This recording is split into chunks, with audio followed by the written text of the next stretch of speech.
Un dimanche, Robert Limon, âgé de 38 ans, a été invité à remplacer un collègue à son travail. Ce n'était pas inhabituel pour Robert, car il était connu pour sa forte éthique de travail et sa volonté d'assumer des responsabilités supplémentaires. Il travaillait à la gare de triage du Burlington Northern Santa Fe Railway à Tehachapi, en Californie, à environ 45 minutes en voiture de sa résidence de Silver Lakes à Ellendale, dans le comté de Kern. Robert y vivait avec sa femme, Sabrina Limon, et leurs 2 enfants. Avant de partir au travail, Robert a assuré à sa famille qu'il serait à la maison après son service. Cependant, il n'est jamais rentré chez lui ce jour-là. Sabrina avait parlé à Robert plus tôt dans la matinée, et il avait mentionné qu'il était occupé par son travail et qu'il avait dû prendre un déjeuner rapide, un sandwich au thon, à la volée. Plus tard dans la journée, Sabrina est allée rendre visite à sa mère qui s'était récemment blessée à la hanche. Vers 5 heures, elle a envoyé un SMS à Robert, mais comme elle n'a pas reçu de réponse, elle ne s'est pas immédiatement inquiétée, compte tenu de l'emploi du temps chargé du jeune homme. Robert était attendu à la maison pour 8 heures, mais au fur et à mesure que le temps passait sans qu'il n'arrive, Sabrina s'inquiétait de plus en plus. Bien qu'elle ait tenté de le joindre par SMS et par téléphone, elle n'a reçu aucune réponse, ce qui l'a conduite à attendre avec anxiété le moindre signe de sa présence. Peu de temps après, 2 collègues de Robert se présentent à la porte de Sabrina avec de sombres nouvelles. Robert s'est blessé au travail. Sabrina a raconté plus tard au détective qu'elle avait interprété cela comme un accident de travail, sachant seulement que Robert avait été blessé à la tête par un objet contondant. Cependant, l'enquête de la police a révélé une sombre vérité. Robert n'avait pas été victime d'un accident du travail, mais avait été délibérément tué. Interrogée par les autorités sur d'éventuels motifs ou suspects, Sabrina et les proches de Robert ont insisté sur le fait qu'ils n'avaient connaissance d'aucune personne qui lui aurait voulu du mal. Décrit comme affable et insouciant par ses collègues, ses amis et sa famille, Robert ne semblait pas avoir d'ennemis connus. En réaction à cette tragédie, la Burlington Northern Santa Fe Railway a offert une récompense substantielle de 100 000 $ pour toute information permettant d'appréhender et de condamner l'auteur du meurtre de Robert. Le corps de Robert a été découvert à l'intérieur de l'un des bâtiments de la gare de triage vers 6h46. 6 collègues l'avaient vu pour la dernière fois environ 1 heure plus tôt, à 5h. Il avait subi 2 blessures par balle, l'une au visage qui a traversé le cou et en est ressortie, et l'autre à la poitrine, la balle ayant voyagé vers le haut et s'étant logée dans la mâchoire. Les forces de l'ordre ont réussi à obtenir des images d'une caméra de surveillance montrant une silhouette mystérieuse errant dans la cour de la gare de triage. Cet individu, vêtu d'une tenue encombrante et boitant visiblement, a été repéré sur les images. Élargissant son enquête au-delà des environs immédiats, la police a obtenu d'autres images provenant de la caméra de surveillance d'une station-service voisine, montrant une personne ressemblant à la figure observée sur les images de la gare de triage. Cette personne circulait à moto et le moment choisi correspondait étroitement à celui où les autorités soupçonnaient que le meurtre avait eu lieu. Envisageant différents angles d'attaque, la police a étudié la possibilité que la fusillade ait pu résulter d'un volume dans la cour de triage, d'autant plus que le bureau de Robert avait été trafiqué. Cependant, cette explication semble improbable compte tenu de la présence d'autres bureaux et entreprises à proximité, dont les actifs sont potentiellement plus lucratifs. Les enquêteurs se sont donc tournés vers la théorie selon laquelle Robert avait été spécifiquement ciblé. Tandis que les autorités se penchaient sur les motifs potentiels, Sabrina s'est rendue sur les réseaux sociaux pour partager son profond chagrin et son admiration pour Robert. Au milieu de cette douleur et de cette tragédie insoutenable, l'amour de Rob perdure. Nous avons été bénis par la présence de Rob pendant le temps que nous avons eu, et l'amour qu'il nous a donné a surpassé ce que beaucoup peuvent vivre ou exprimer. Je porterai son amour partout où je passerai, et je veillerai à ce que nos enfants s'en souviennent chaque jour, à mesure qu'ils grandissent. C'est un sentiment de joie douce amère, mais je suis complètement engourdi par la réalité d'être laissé sur cette terre sans lui. Alors que la police s'intéressait de plus près à la vie de Robert, à la recherche de motifs potentiels, elle a reçu un appel d'un certain Jason Bernaten. Jason et sa femme Kelly étaient connus pour être des amis proches de Sabrina et Robert.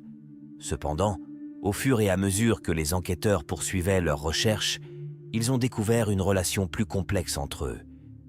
Il s'est avéré qu'ils n'étaient pas seulement des amis, mais qu'ils participaient à un groupe de type échangiste où les couples s'adonnaient à des activités sexuelles avec d'autres, et les Lymon étaient des participants actifs. Malgré cette révélation, l'appel de Jason à la police n'était pas lié à leur mode de vie. Jason a exprimé ses inquiétudes au sujet d'un homme nommé Jonathan Hearn et a demandé aux autorités de lui parler. Cette révélation a rendu l'enquête encore plus complexe. Jason a révélé à la police qu'il avait eu connaissance de la liaison extra-conjugale de Sabrina avec Jonathan Hearn, un pompier de 24 ans qu'il connaissait par le biais de son travail et de réunions sociales communes. Malgré la confrontation de Jason avec Jonathan, l'implorant de mettre fin à sa liaison, ces avertissements sont restés vains et Sabrina et Jonathan ont poursuivi leur relation. Selon Jason, lors de sa première interaction avec Jonathan, il s'est laissé submerger par ses émotions et a exprimé son mécontentement de manière conflictuelle. En outre, Kelly, la femme de Jason, a raconté avoir vu Jonathan se rendre au domicile de Sabrina peu après le meurtre de Robert avec un important bouquet de fleurs, spécifiquement indiqués comme étant les préférés de Sabrina. Notamment, Jonathan a envoyé à Jason une série de messages textuels après la mort de Robert, ce qui a semblé étrange à Jason et l'a incité à contacter les autorités. 6 messages de Jonathan semblaient être centrés sur la demande de pardon pour ce qu'il considérait comme un acte répréhensible. Kelly a également révélé que Sabrina avait partagé avec elle une lettre qu'elle avait reçue de Jonathan, louant le caractère de Robert et exprimant des remords pour ses actions. Malgré l'absence d'arrestation en rapport avec la mort de Robert, Sabrina semblait manifestement satisfaite de la lettre, ce qui a mis Kelly mal à l'aise. Kelly raconte la réaction de Sabrina. « N'est-ce pas mignon ? Écoutez ça, écoutez comme Jonathan est gentil. » Les détectives ont nourri des soupçons quant à l'implication de Jonathan et Sabrina dans la mort de Robert. Cependant, ils ont choisi de ne pas révéler leur connaissance de la liaison à Sabrina pendant l'enquête en cours. Au lieu de cela, ils ont subtilement sondé le mariage de Sabrina en utilisant le téléphone de Robert qui contenait des images explicites de plusieurs femmes, dont Sabrina elle-même. Interrogée sur une éventuelle infidélité ou sur un mariage ouvert, Sabrina a catégoriquement nié l'existence d'un tel arrangement, affirmant qu'elle et Robert avaient une relation solide. Le déni de Sabrina n'a fait qu'alimenter les soupçons des inspecteurs. S'ils étaient engagés dans une relation ouverte et consensuelle, pourquoi mentir ? Cette divergence a suscité de nouveaux doutes quant à l'honnêteté de Sabrina et a soulevé des questions sur ceux qu'elle pouvait cacher d'autres. Au cours d'une enquête de 3 mois, des preuves ont confirmé la liaison à long terme de Sabrina avec Jonathan, qui durait depuis près de 2 ans.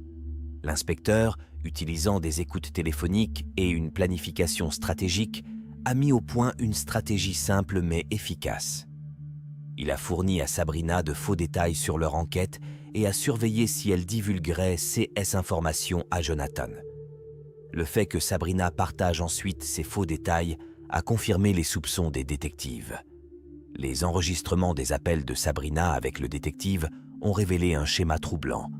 Peu après avoir terminé ses conversations avec les forces de l'ordre, elle contactait rapidement Jonathan et divulguait les détails de leur discussion. Leurs conversations, consignées dans ces enregistrements, portaient souvent sur l'amour qu'ils professaient l'un pour l'autre, sur la reconnaissance de leurs péchés et sur leur quête commune du pardon divin. Leurs conversations sont émaillées de demandes d'absolution divine, Jonathan reconnaissant « Nous avons été des salauds, nous avons été des pécheurs ». Au fil de l'enquête, les forces de l'ordre ont méticuleusement recueilli des informations, non seulement à partir des enregistrements téléphoniques, mais aussi en examinant minutieusement les images de surveillance et en suivant les indications données par la ligne téléphonique d'urgence. Lorsque les autorités ont obtenu une image plus claire de l'individu filmé, elles l'ont présenté à Sabrina, citant un tuyau identifiant l'homme comme une personne nommée John, qui avait des liens avec Robert. Interrogée, Sabrina a donné les noms de 2 hommes qu'elle connaissait et qui s'appelaient John, mais a omis de mentionner Jonathan. Cependant, d'autres personnes connaissant Jonathan l'ont reconnu sur l'image et ont rapidement alerté la police. Jonathan et Sabrina ont tous deux été arrêtés et interrogés sur le meurtre de Robert. Sabrina a été relâchée faute de preuves. Jonathan a été inculpé de meurtre au premier degré. Sabrina a été informée qu'elle serait appelée à témoigner contre Jonathan, mais ce scénario ne s'est jamais concrétisé. Cependant, à l'insu de Sabrina à l'époque, Jonathan avait décidé de coopérer avec les autorités. En échange de sa coopération, et pour éviter la perspective d'une condamnation à perpétuité sans possibilité de libération conditionnelle, Jonathan a plaidé coupable d'homicide involontaire. Il a ensuite été condamné à 25 ans et 4 mois de prison. Jonathan a reconnu sa culpabilité pour homicide volontaire avec arme à feu, tentative de meurtre, empoisonnement et complicité de meurtre. Pendant ce temps, Sabrina s'est retrouvée accusée de meurtre au premier degré, pour lequel elle a plaidé non coupable. Au cours du procès de Sabrina, l'accusation a fait valoir que si Jonathan a physiquement exécuté l'acte de tirer sur Robert et de le tuer, Sabrina a participé activement à la planification et à l'exécution du meurtre, ce qui la rend tout aussi coupable. Le procureur Eric Smith a souligné à la cour qu'il y avait des preuves substantielles au-delà du témoignage de Jonathan impliquant Sabrina, y compris des appels téléphoniques sur écoute, des messages textes et son comportement trompeur envers les forces de l'ordre. 6 éléments de preuve, selon Eric Smith, montrent que Sabrina a facilité le crime en s'en rendant complice. La Cour a pris connaissance des détails concernant la communication intensive entre Sabrina et Jonathan le jour du meurtre de Robert, Jonathan ayant passé 5 appels à Sabrina pour un total de 3 heures et 43 minutes de conversation. En outre, l'accusation a souligné le rôle de Sabrina dans la fourniture à Jonathan d'informations sur les allées et venues de Robert et sur son emploi du temps le jour de l'incident. Les procureurs ont soutenu que le mobile de Sabrina pour orchestrer le meurtre de son mari découlait de son désir d'une nouvelle vie avec Jonathan. Ils ont affirmé que Sabrina voulait éliminer Robert pour pouvoir épouser Jonathan et lui faire assumer un rôle paternel auprès de ses enfants. En outre, l'accusation a mis en évidence une motivation financière potentielle pour Sabrina, puisqu'elle pouvait gagner 300 000 $ grâce à l'assurance vie et qu'elle pouvait éventuellement recevoir un règlement de la part de l'employeur de Robert en raison de son décès survenu sur le lieu de travail. Jonathan s'est révélé être le témoin clé de l'accusation, apportant un témoignage crucial sur la planification et l'exécution du meurtre de Robert. Il a raconté à la cour que Sabrina et lui avaient conclu que la seule façon de poursuivre leur relation était que Robert ne soit plus en vie. Il souhaitait que Jonathan assume le rôle de gardien des enfants avec l'intention de les élever dans un environnement respectueux de Dieu. Tout au long de son témoignage, Jonathan a souligné leur engagement commun envers leur foi, citant leur amour pour Dieu et la Bible. Il a détaillé l'organisation du meurtre de Robert, révélant qu'il était tombé profondément amoureux de Sabrina au cours de leur liaison de 2 ans, et qu'ils étaient déterminés à éliminer l'obstacle que représentait son mari. Jonathan a décrit les événements du 17 août 2014, rappelant qu'il était rentré chez lui après une nuit de travail et qu'il s'était ensuite entretenu au téléphone avec Sabrina au sujet de leur plan avant de se rendre à la gare de triage pour passer à l'acte. Il a témoigné qu'ils avaient méticuleusement discuté de la disposition du complexe ferroviaire et élaboré des stratégies pour éviter d'être repérés. Sabrina, consciente du caractère potentiellement conflictuel de Robert, a conseillé à Jonathan de faire preuve de prudence, reconnaissant que Robert n'était pas quelqu'un qui se rendrait sans résistance. Jonathan a informé le tribunal qu'il s'était rendu à Tehachapi en moto, après avoir retiré la plaque d'immatriculation, et qu'il avait emporté un sac à dos contenant des vêtements de rechange, une arme de poing de calibre 45 équipée d'un silencieux de fortune fabriqué à partir d'un gros barillet de lampe de poche Maglite et des bouchons de congélation pour le moteur. En arrivant à la gare de triage de Burlington Northern Santa Fe, où Robert était employé, Jonathan a observé Robert dans un garage. Il s'est ensuite placé entre les bâtiments voisins, réfléchissant à ce qu'il allait faire après avoir fait une prière.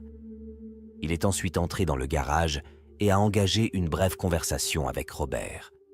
Saisissant un moment opportun lorsque Robert s'est détourné pour remplir un réfrigérateur, Jonathan a dégainé son arme de poing, s'est approché de lui et l'a abattu d'une balle mortelle. Jonathan a justifié ses actes en déclarant « Il était inévitable que Rob soit éliminé pour que Sabrina et moi puissions progresser dans notre relation. » Après le premier coup de feu, Jonathan s'est rendu dans le bureau où il a volé quelques objets, expliquant plus tard à la cour que Sabrina et lui pensaient qu'il serait avantageux que l'incident apparaisse comme un volume. De retour à l'endroit où gisait Robert, Jonathan a tiré une deuxième fois par mesure de précaution, assurant ainsi la mort de Robert. Il raconte qu'il a informé Sabrina de son acte et qu'ils ont décidé d'un commun accord de ne pas se contacter pendant un certain temps afin d'éviter les soupçons. Jonathan a déclaré avoir éprouvé un sentiment de soulagement après le meurtre. La cour a appris que quelques jours après le meurtre de Robert, Sabrina a envoyé de nombreux SMS à Jonathan. Dans ces messages, elle n'a même pas demandé qui aurait pu tuer son mari, et les procureurs ont soutenu que c'était parce qu'elle avait déjà la réponse. Au contraire, elle n'a cessé de répéter à Jonathan à quel point elle l'aimait. « Je t'adore, Jonathan Hearn, tu es un mec sexy. » Selon le témoignage de Jonathan, le jour où Robert a été tué n'était pas la première tentative d'assassinat. Plusieurs mois avant le meurtre, Jonathan a déclaré qu'ils avaient comploté pour empoisonner Robert. Il avait commandé de l'arsenic en ligne et l'avait mélangé à du pudding à la banane, en le testant d'abord sur le chien de son voisin. Jonathan a ensuite donné une portion du pudding empoisonné à Sabrina en lui demandant de la transmettre à Robert dans l'intention qu'il l'emporte au travail pour le déjeuner. Cependant, Sabrina a ensuite demandé à Robert de jeter le pudding sous prétexte que les bananes étaient avariées de peur d'être prises. L'accusation a exhorté le jury à prendre en compte non seulement le témoignage de Jonathan, mais aussi les conversations de Sabrina sur les écoutes téléphoniques et les milliers de messages textuels pour déterminer sa culpabilité. En revanche, la défense a soutenu que la seule preuve contre Sabrina était le témoignage de Jonathan, qu'elle jugeait peu fiable, le décrivant comme un tueur froid et calculateur qui avait obtenu une peine plus légère grâce à un accord de plaidoyer. Ils ont qualifié de pacte avec le diable le fait que l'accusation se soit appuyée sur le témoignage de Jonathan. Sabrina a avoué à la barre avoir eu une liaison avec Jonathan, mais a maintenu qu'elle n'était pas au courant de son plan pour tuer son mari. Le jury a appris que Sabrina avait fourni à Jonathan des indications sur le lieu de travail de Robert et des détails sur ses heures de travail le jour de la fusillade, en utilisant un téléphone jetable pour communiquer avec lui. Dans son témoignage, Sabrina a affirmé qu'elle avait communiqué les horaires de travail de son mari à Jonathan uniquement parce qu'elle souhaitait le rencontrer. Sabrina a déclaré qu'au départ, elle était satisfaite de son mariage avec Robert. Cependant, la dynamique de leur relation a changé en 2008 lorsqu'ils ont commencé à explorer un mode de vie échangiste, ce qui, selon elle, a altéré le caractère sacré de leur lien. Malgré cela, elle a affirmé son amour pour Robert et n'a même pas envisagé de le quitter. Cependant, l'introduction de ce mode de vie a entraîné une augmentation de la consommation d'alcool et une focalisation sur les fêtes et les activités sexuelles excessives, ce qui a mis leur relation à rude épreuve.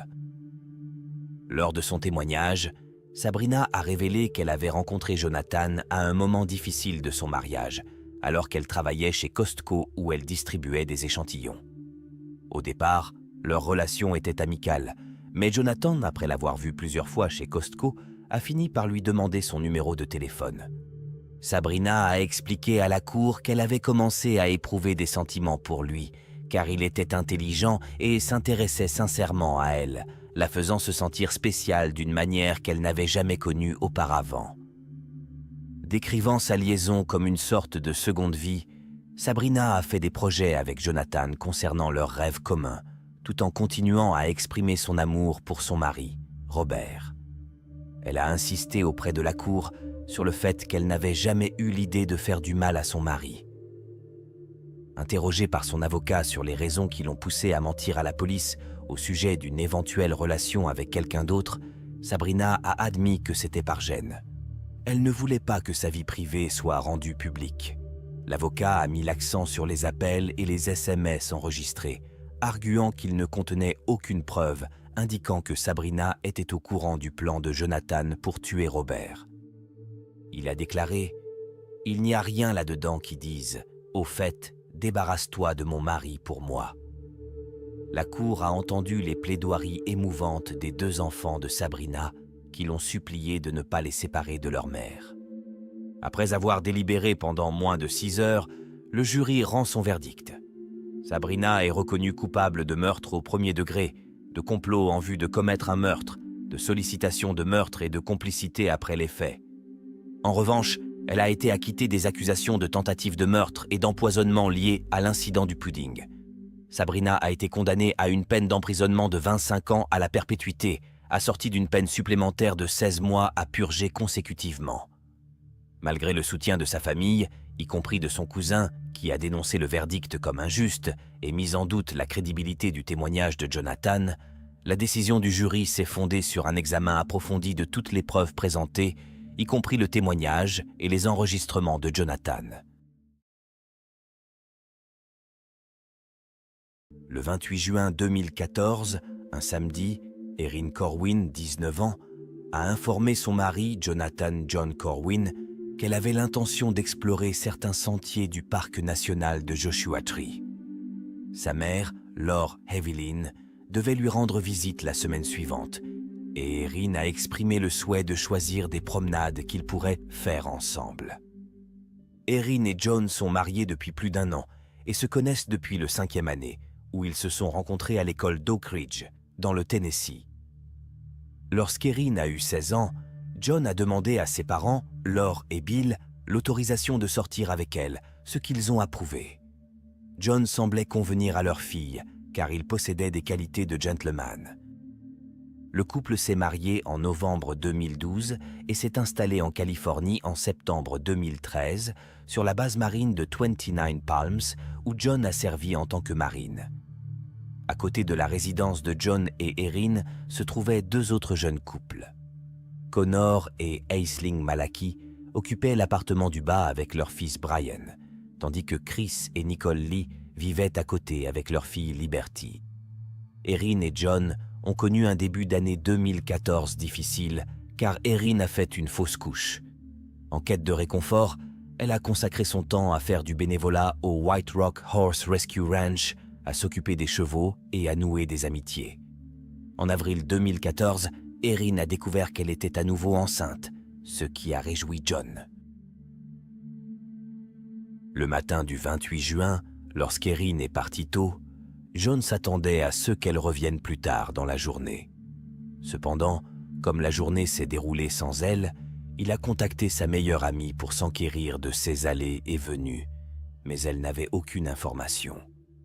Inquiet, John a signalé la disparition d'Erin à la police le matin du 29 juin, déclarant qu'elle était partie vers 6 ou 7 heures du matin, le 28 juin, pour explorer quelques sentiers. Il a indiqué qu'elle lui avait exprimé son amour avant de partir et qu'il s'était rendormi après l'avoir vue partir. Erin n'a plus communiqué depuis lors. John a informé les parents d'Erin de sa disparition et leur préoccupation immédiate était qu'elle soit perdue dans le vaste désert, affrontant les conditions difficiles sans provisions. Les troupes militaires se sont jointes aux efforts de recherche, menant une vaste opération sur les 300 acres de désert.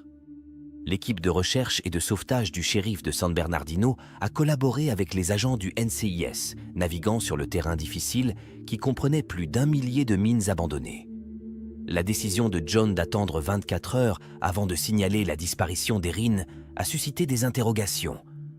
Il a ensuite été soumis à un test polygraphique qu'il a passé avec succès, ce qui a conduit la police à l'exclure de la liste des suspects. La voiture d'Erin a été découverte à 20 ou 30 miles à l'est de la base militaire, garée à une distance considérable de l'entrée du parc national de Joshua Tree. Les autorités se demandent pourquoi Erin ne s'est pas garée plus près, si elle avait l'intention d'explorer les sentiers environnants. En outre, des empreintes de chaussures ont été relevées entre le côté conducteur de la voiture d'Erin et un endroit où les enquêteurs soupçonnaient qu'une autre voiture avait été garée. La question se pose alors. Erin est-elle montée dans un autre véhicule? D'après les informations de John, Erin avait prévu de partir seule ce jour-là et n'avait pas mentionné qu'elle avait rencontré quelqu'un d'autre. Laure, la mère d'Erin, a contacté l'une des meilleures amies d'Erin, Jessica, qui lui a révélé qu'Erin avait prévu un rendez-vous spécial au parc national de Joshua Tree le 28 juin. À l'insu de Laure, Erin avait une liaison extra-conjugale, une révélation qui l'a choquée. Cela semblait incongru par rapport à l'apparente dévotion d'Erin envers John, à qui elle avait même écrit des lettres d'amour et des poèmes. Jessica informe Laure qu'Erin a prévu de rencontrer Chris Lee. Chris Lee, un marine qui vivait à côté de John et Erin, résidait avec sa femme Nicole et leur fille de 6 ans. Lorsque la police s'est adressée à Chris pour savoir où se trouvait Erin, il a d'abord prétendu ne pas bien la connaître, déclarant qu'il n'avait échangé que de brèves salutations. Selon Chris, le jour où Erin a disparu, il chassait le coyote près de Gold Crown Road et n'avait jamais rencontré Erin. Par la suite, la police a amené Chris au poste pour l'interroger.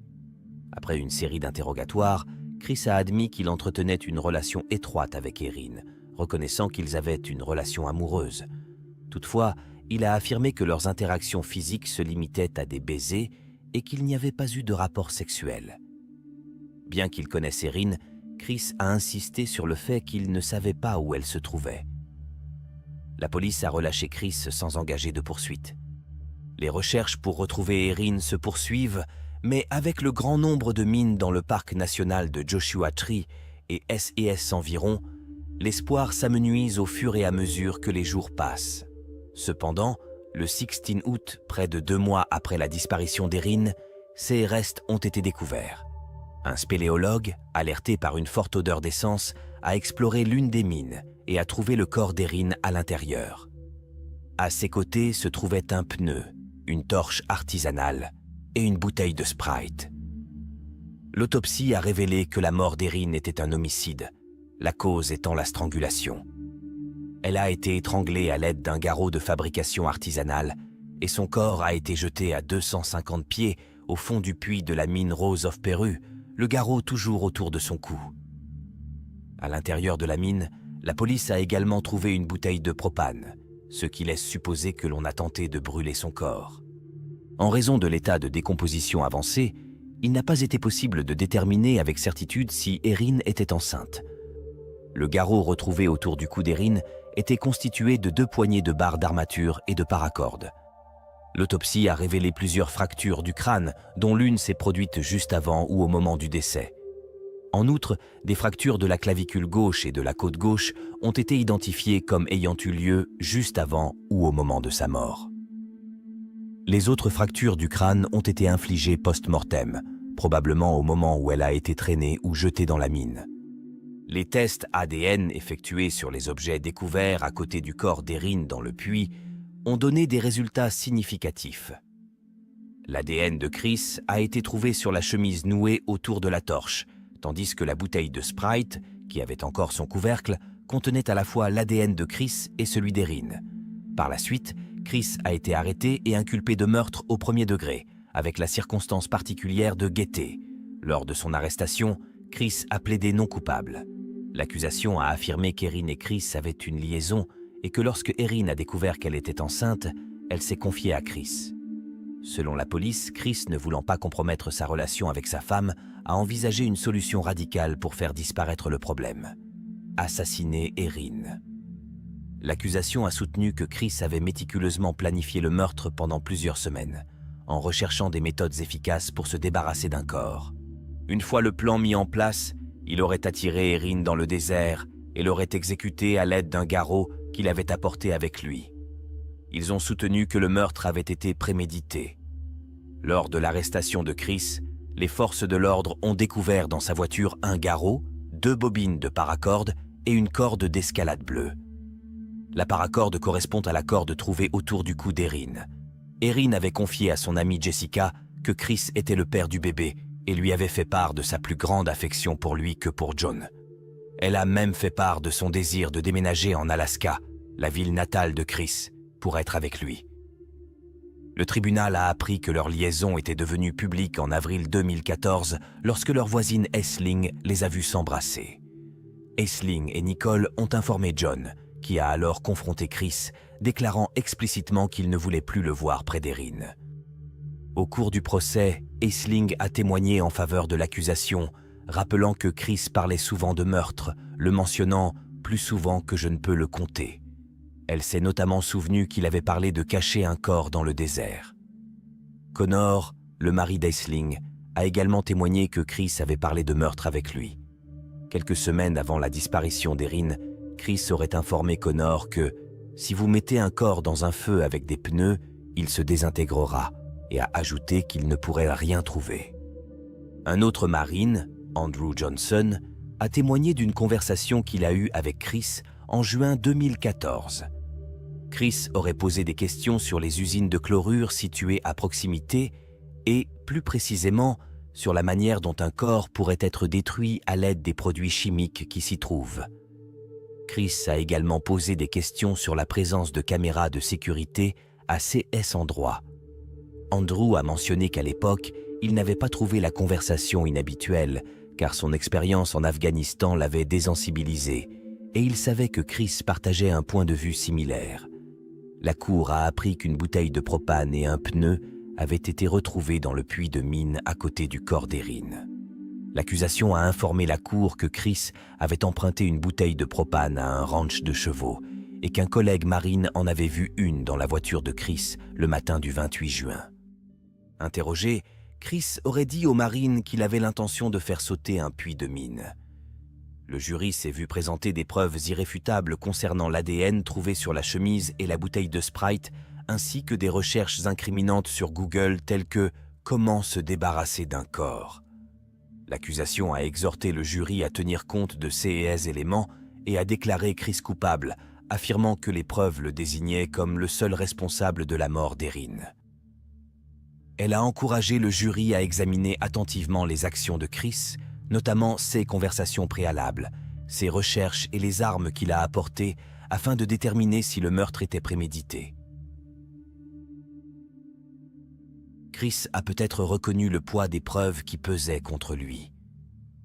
Il a d'abord plaidé non coupable, puis s'est rétracté au cours du procès et a admis avoir tué Erin. Toutefois, il a affirmé qu'il s'agissait d'un acte impulsif et non prémédité. Cet aveu a ajouté une couche de complexité au procès, laissant le jury s'interroger sur le degré de préméditation des actes de Chris qui ont conduit à la mort tragique d'Erin. La défense a présenté ses arguments en reconnaissant la responsabilité de Chris dans la mort d'Erin. Contrairement à ce qu'il avait nié précédemment, Chris a admis avoir eu une relation sexuelle avec Erin. La défense a expliqué au jury que Chris, désireux de sauver son mariage mais ne voulant pas abandonner Erin, avait organisé une rencontre avec elle le 28 juin pour discuter de leur situation.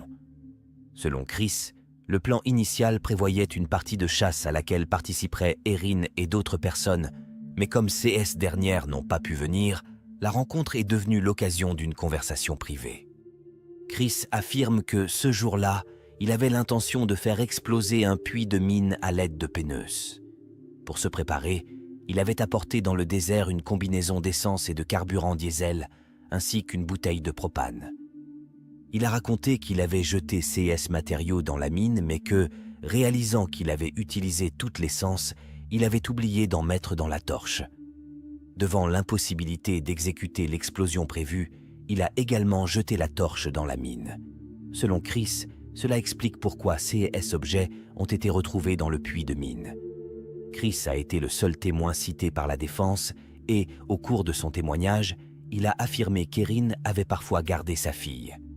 Selon Chris, pendant leur séjour dans le désert, Erin a parlé de la perspective d'un avenir où ils formeraient une famille, et elle a exprimé son désir de s'occuper de sa fille. Chris a raconté un incident au cours duquel sa femme, Nicole, s'était inquiétée du bien-être de leur fille, suggérant qu'Erin pourrait avoir un comportement inapproprié. En réponse à ces inquiétudes, Chris a affirmé qu'il avait confronté Erin pendant leur séjour dans le désert, en lui demandant directement « As-tu touché Liberty? As-tu abusé de ma fille ?» Selon Chris, Erin a répondu par « Oui, mais… » Selon le témoignage de Chris, lorsque Erin a admis avoir touché sa fille, cela a déclenché une puissante réaction émotionnelle. Il a décrit avoir ressenti une poussée de haine et de rage, comme si quelqu'un lui avait enfoncé un couteau chauffé au rouge dans le cœur. Au milieu de cette intense agitation émotionnelle, Chris a affirmé avoir ramassé un garrot qui se trouvait dans sa voiture. J'ai ressenti tellement de haine, tellement de rage. Je l'ai attrapée et je me suis levé, et elle s'était retournée à un moment donné. Je n'arrivais pas à penser correctement. Je ressentais tellement de haine. Je me suis approché d'elle, je l'ai mis autour de son cou et mon entraînement a pris le dessus. Je me suis retourné et j'ai commencé à tirer. Je tirais et je n'arrivais pas à tirer assez fort parce que j'étais tellement en colère. Chris poursuit en expliquant « J'ai continué à l'étouffer. Je ne sais pas combien de temps ça a duré. Peut-être 5 minutes, 10 minutes. J'ai eu l'impression que ça durait une éternité. Et j'ai continué à l'étouffer. » Après qu'Erin a cessé de bouger, Chris admet avoir utilisé le garrot pour traîner son corps jusqu'au bord du puits de mine et l'avoir poussé à l'intérieur. La défense a exhorté le jury à le déclarer non coupable de meurtre au premier degré en s'appuyant sur le fait qu'il n'avait pas prévu de tuer Erin et qu'il l'avait tuée dans le feu de l'action. L'accusation a vivement contesté la défense de Chris, affirmant qu'elle la considérait comme une invention. Ils ont souligné qu'il n'y avait pas eu d'expression antérieure d'inquiétude concernant le comportement d'Erin, que l'abus présumé n'avait pas été signalé à la police et que Chris et sa femme n'avaient pas cherché à obtenir des soins médicaux pour leur fille en relation avec l'abus présumé. L'accusation a soutenu que Chris avait concocté cette histoire pendant le procès pour tenter d'obtenir une inculpation moins lourde d'homicide involontaire, anticipant une peine de prison plus courte en raison des preuves accablantes et convaincantes à son encontre. Le procureur a souligné que Chris n'avait admis son implication que lorsqu'il était face au jury, ce qui laisse supposer qu'il s'agissait d'une manœuvre calculée pour attirer l'attention. Le procureur s'est adressé directement à Chris en déclarant « Vous avez choisi de le faire devant le jury. Il s'agit de vous. Vous vouliez attirer l'attention. » En fin de compte, le jury n'a pas jugé crédible la défense de Chris. Il a rapidement rendu un verdict de culpabilité pour meurtre au premier degré avec circonstances particulières. Le verdict a été rendu en 15 minutes seulement et Chris a été condamné à la prison à vie sans possibilité de libération conditionnelle.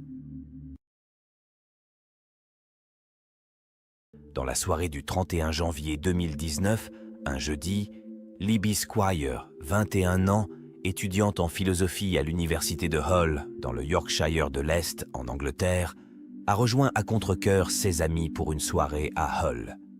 Bien qu'ayant un cours tôt le matin le lendemain, elle ne voulait pas décevoir ses amis.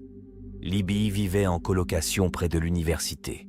Tout au long de la soirée, Libby est restée en contact avec son petit ami, James Pye.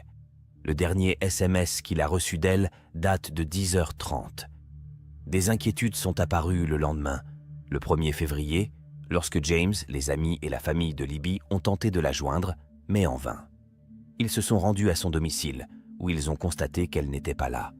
Les forces de l'ordre ont interrogé les amis de Libby et ont appris qu'elle n'était pas en leur compagnie lorsqu'ils ont quitté le club ce soir-là. Selon ses amis, Libby s'était vue refuser l'entrée de la boîte de nuit Welly à Hull parce que le personnel de sécurité à la porte la soupçonnait d'être en état d'ébriété. Pour assurer sa sécurité, ses amis se sont arrangés pour qu'un taxi la ramène à sa résidence de Wellesley Avenue. L'enquête de police qui s'ensuit comprend une fouille du quartier qui aboutit à la découverte des clés de Libby dans le jardin d'un voisin. Les autorités ont recueilli des images de vidéosurveillance des environs et interrogé de nombreux témoins. Grâce à ces efforts, elles ont déterminé que Libby était bien arrivée chez elle dans le taxi, mais qu'en sortant du véhicule, elle avait marché dans la rue sans entrer dans sa maison. Sur la base des informations obtenues à partir des images de vidéosurveillance et des déclarations des témoins, la police suivait une piste spécifique concernant la disparition de Libby, croyant fermement qu'elle avait identifié la personne responsable. Cependant, bien qu'elle sache qui est la personne impliquée, on ne sait toujours pas où se trouve Libby. 7 semaines après sa disparition initiale, son corps a été découvert dans l'estuaire du Humber, situé entre Spurn Point et Grimsby. Un homme, Powell Relowich, âgé de 26 ans, a ensuite été arrêté. Il avait été interrogé quelques jours après le signalement de la disparition de Libby, mais avait été relâché à ce moment-là. Powell, originaire de Pologne, résidait à Hull avec sa femme et ses 2 jeunes enfants et travaillait comme boucher pour Carrow Foods à Malton, dans le Yorkshire du Nord.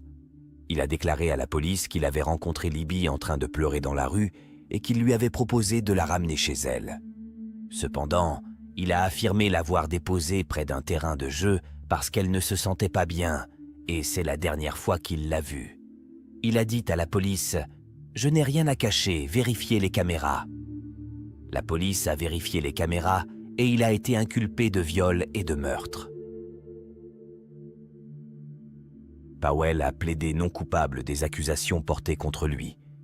Selon l'accusation, Libby est rentrée chez elle cette nuit fatidique dans un état de vulnérabilité extrême.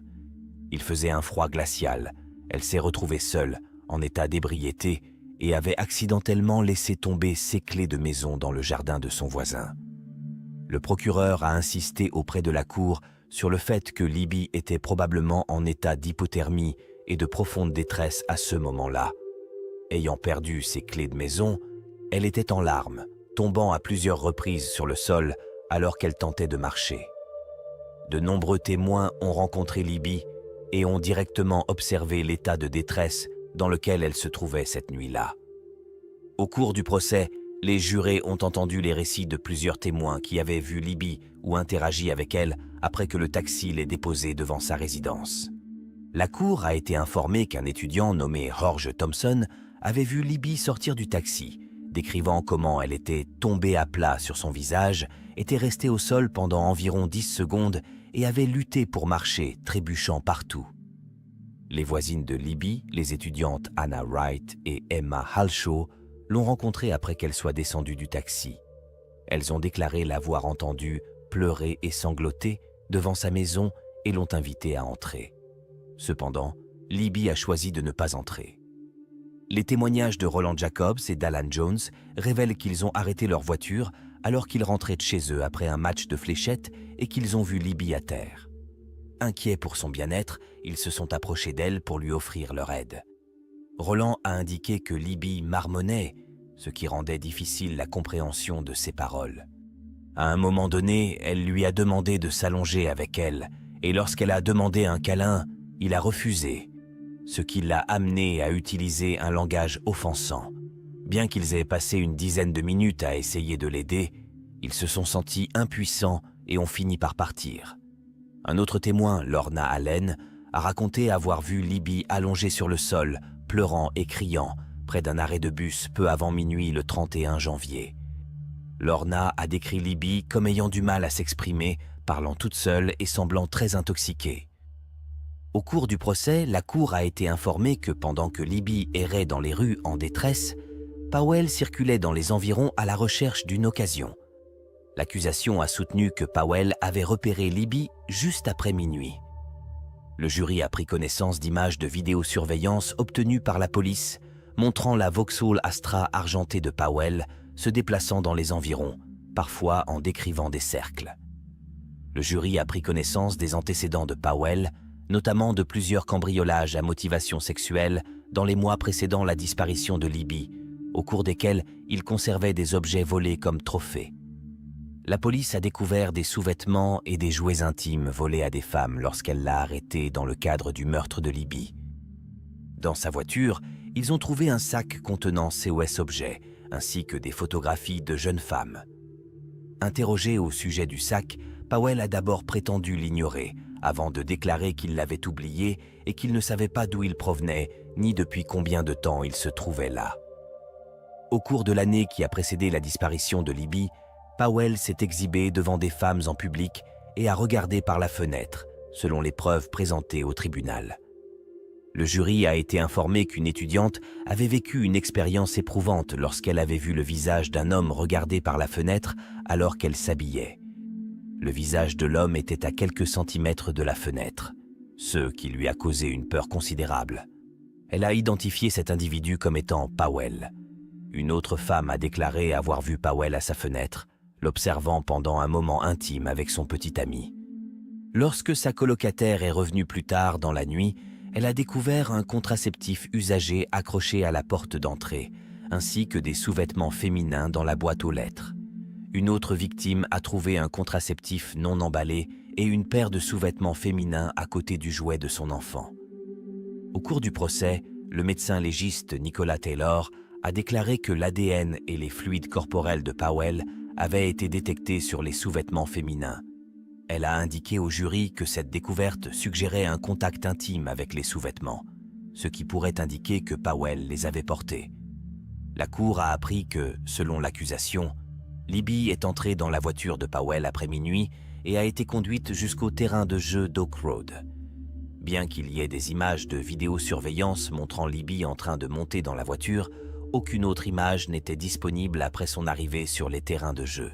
L'accusation a soutenu que Powell avait ensuite agressé sexuellement Libby et l'avait jetée, morte ou mourante, dans les eaux froides de la rivière Hull. Il pense que le corps de Libby a ensuite dérivé vers la mer à partir de cet endroit. Pour étayer sa thèse selon laquelle Libby a été agressée sexuellement sur les terrains de jeu, l'accusation a appelé Sam Alford à témoigner.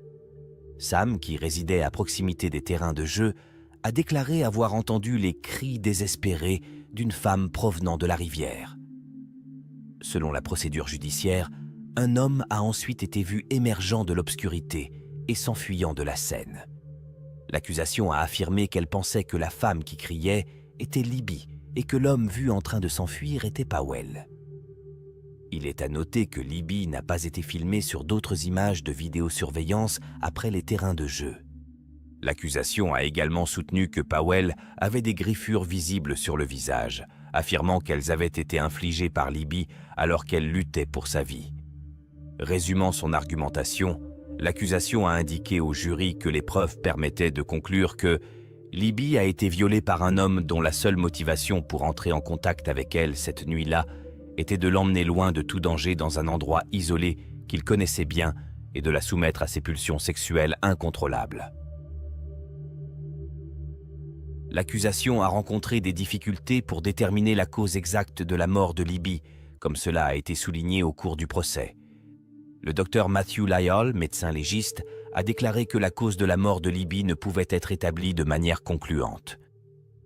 Son corps avait été immergé dans l'eau pendant près de 2 mois, ce qui rendait impossible de déterminer si elle était vivante ou décédée lorsqu'elle est entrée dans l'eau en raison de la décomposition.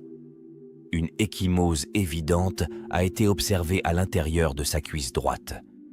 Un examen plus approfondi a révélé 2 lacérations à l'intérieur de la lèvre supérieure, indiquant un traumatisme contondant. De petites hémorragies ont été constatées autour de la bouche, ce qui, selon les informations fournies à la cour, pourrait suggérer une compression du cou ou de la bouche. Toutefois, il a également été indiqué que ces lacérations pouvaient s'être produites dans l'eau ou dans la vie à proximité du moment de la mort. Le docteur Lyall a déclaré qu'il aurait pu y avoir d'autres blessures sur son corps, mais que nous ne pouvions pas les voir. La cour a reçu des témoignages concernant 3 causes potentielles de décès pour Libby: l'hypothermie, la noyade et l'asphyxie. En ce qui concerne l'hypothermie, le docteur Lyall a expliqué à la cour que dans un environnement communautaire, la mort par hypothermie peut survenir si une personne n'est pas suffisamment vêtue, si ses vêtements sont mouillés ou si elle a consommé de l'alcool. Les analyses toxicologiques ont révélé que Libby avait 198 mg d'alcool par 100 ml de sang, ce qui dépasse la limite légale de 80 mg pour la conduite d'un véhicule. Le docteur Lyall n'a pas pu attribuer définitivement la mort de Libby à l'hypothermie, mais il n'a pas non plus pu l'exclure. En CE qui concerne la noyade, le docteur Lyall a noté qu'il peut être difficile d'établir quelle est la cause du décès, en particulier dans les CA où il n'y a pas eu de témoin direct. Les signes classiques de la noyade sont la présence d'écume ou de mousse sortant de la bouche, des poumons bien dilatés masquant le cœur et des craquements dans les poumons. Dans le cas de Libby, le docteur Lyall a indiqué que les poumons étaient légèrement craquelés, mais qu'ils n'étaient ni humides ni très dilatés. De plus, il n'y avait pas d'écume sortant de la bouche. Par conséquent, le docteur Lyall ne pouvait pas affirmer de manière concluante que la noyade était la cause du décès de Libby. L'examen des blessures de Libby par rapport à la possibilité que l'asphyxie soit la cause du décès a révélé certaines constatations.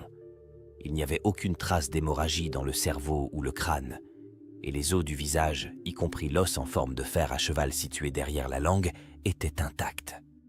Les blessures, telles que les abrasions sur le front, le nez et les paupières de Libby, ont été jugés compatibles avec le mouvement post-mortem du corps dans l'eau, selon le docteur Lyall. Il a déclaré qu'il n'y avait pas de petites zones de saignement dans les yeux ou sur la surface intérieure des lèvres, qui pourraient être des indicateurs d'une interruption physique comme l'asphyxie ou la strangulation. Toutefois, leur absence ne permet pas d'exclure définitivement l'asphyxie, car ces indicateurs ont tendance à disparaître relativement vite, surtout après la mort. En résumé, l'hypothermie, la noyade et l'asphyxie ont toutes été considérées comme des causes possibles de la mort, mais la cause réelle est restée indéterminée. La Cour a également appris que des cellules de liquide séminal correspondant au profil ADN de Powell avaient été trouvées dans des prélèvements effectués à l'intérieur du corps de Libby. Au cours du procès, la Cour a entendu le témoignage de personnes proches de Powell qui ont fourni des détails potentiellement incriminants. L'ami de Powell a déclaré que ce dernier l'avait informé qu'il avait proposé à une fille à l'arrêt de bus de le raccompagner chez lui et qu'elle lui avait fait des avances. Le collègue de Powell a également déclaré que Powell avait proposé à une fille de la raccompagner chez elle, mais qu'elle avait commencé à se comporter bizarrement, se déshabillant dans sa voiture. Powell lui aurait demandé de partir. Un autre élément de preuve a été apporté par le voisin de Powell, qui a témoigné en faveur de l'accusation. Il a affirmé avoir vu Powell nettoyer les tapis de sa voiture dans l'après-midi du 1er février, décrivant cette action comme inhabituelle par un jour de froid glacial. Pour évaluer la vulnérabilité de Libby cette nuit-là, le professeur Charles Deakin a apporté un témoignage d'expert, affirmant que Libby n'aurait eu qu'une capacité limitée à se défendre. Il a expliqué au jury qu'en raison de la consommation d'alcool, Libby aurait probablement eu les mains engourdies et une mauvaise coordination, ce qui l'aurait rendue instable sur ses pieds et sujette à la fatigue. En outre, son jugement, son équilibre et sa capacité à échapper à des menaces potentielles auraient été considérablement altérés, ce qui l'aurait rendu vulnérable. Dans son réquisitoire, le procureur a exhorté les jurés à tenir compte des circonstances entourant l'état de Libby cette nuit-là, intoxiqué et transi de froid, visiblement en détresse et ayant besoin d'aide. Des témoins avaient attesté l'avoir vue pleurer, allongée sur le sol et grelottante. Le procureur a invité le jury à réfléchir à ce qui aurait pu se passer après que Libby soit entrée dans la voiture de Powell. Était-il plausible que, dans cet état de vulnérabilité, elle quitte volontairement la chaleur de la voiture pour s'allonger dans la neige froide et se livrer à une activité consensuelle avec Powell? Le procureur a souligné au jury. C'est, selon nous, une proposition absurde. Renforçant encore l'argumentation, le procureur a rappelé au jury l'histoire de Powell, soulignant qu'il n'était pas un sauveur mais plutôt un individu cherchant à satisfaire ses propres pulsions sexuelles. La défense a soutenu que Powell avait rencontré Libby cette nuit-là, lui avait proposé de la raccompagner chez elle et s'était livré à une activité consensuelle avec elle. Elle a soutenu qu'il s'était arrêté sur les terrains de jeu lorsqu'elle s'est sentie mal et qu'elle était encore en vie lorsqu'il l'a quittée. La défense a suggéré la possibilité que Libby se soit suicidée. Au cours du procès, Powell a témoigné à la barre.